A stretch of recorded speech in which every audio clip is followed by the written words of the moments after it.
Hello everyone, my name is Luke and welcome to Banking Help SA. This is how to link PayPal to FNB. Make sure you watch until the end so you do not miss any steps. If the app layout is slightly different after an update, the steps are still the same. Just follow along and look for the same options. First, let's look at how to do this on the FNB website. Open your browser and go to the official FNB website.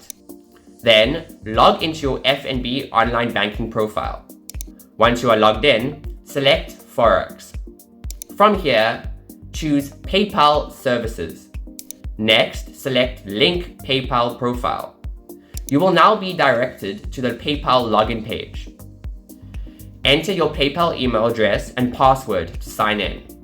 Review the permissions that allow FNB to connect to your PayPal account.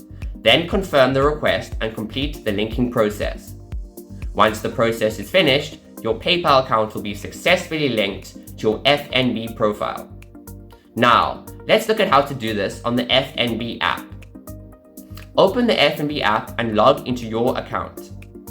From the home screen, scroll until you see Forex and tap on it.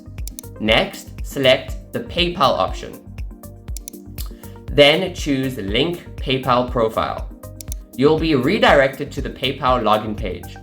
Sign into your PayPal account and confirm the request to link your profile. Once completed, your PayPal account will be successfully linked to your FNB profile. And that is it. That's how to link PayPal to FNB. If this video helped you, remember to like and subscribe for more step-by-step tutorials. Goodbye.